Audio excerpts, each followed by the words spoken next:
আসসালামু আলাইকুম এভরিওয়ান, যে যেখান থেকে আমার আজকের এই ভিডিওটি দেখছেন আশা করছি সবাই অনেক বেশি ভালো আছেন।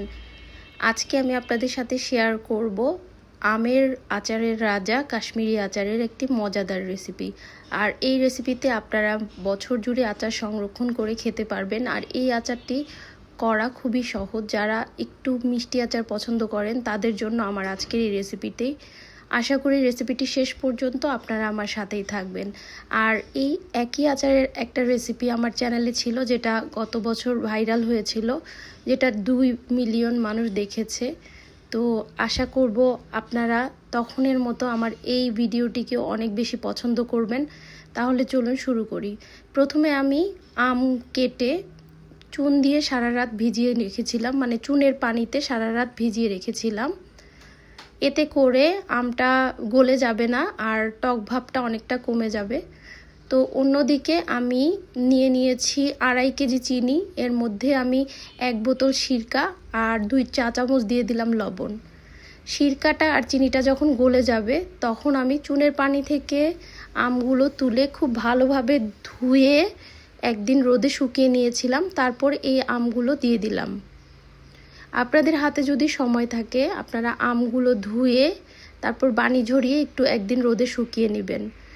যখন আম থেকে পানি বের হয়ে এরকম একটা বলক চলে আসলো তখন আমি এখানে দিয়ে দিলাম আদা কুচি।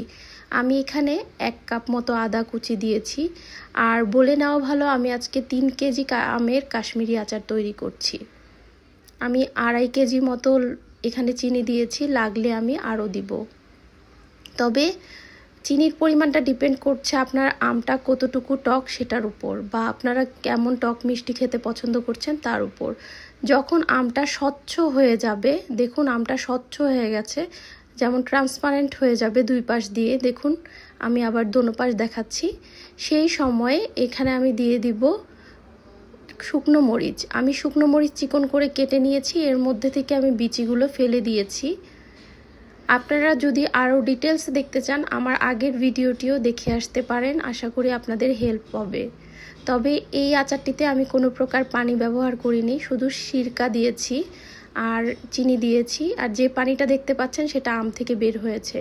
যখন পানিটা অনেক ঘন হয়ে যাবে, মানে এই রসটা একটু ঘন হয়ে আসবে আর আমগুলো স্বচ্ছ হয়ে যাবে, তখন চুলার আঁচ বন্ধ করে দিব। এভাবে আমরা সারা রাত রাখবো। ঠান্ডা হওয়ার পর আমরা এটা বয়মে সংরক্ষণ করব। এই রসটা কিন্তু অনেকটাই টেনে যাবে ঠান্ডা হওয়ার পর, তাই রস কিন্তু কমাতে যাবেন না বেশি। আর এই রসটাতে ডুবিয়ে রাখলে আচারটা অনেক দিন যাবত ভালো থাকবে, বলতে গেলে সারা বছরই ভালো থাকবে। আশা করি আপনারা এই রেসিপিটি ট্রাই করবেন। ট্রাই করলে অবশ্যই আমাকে জানাবেন। সবাই অনেক ভালো থাকবেন, আমার জন্য এবং আমার পরিবারের জন্য দোয়া করবেন। আজকের মতো বিদায় নিচ্ছি। আল্লাহ হাফেজ। আসসালামু আলাইকুম।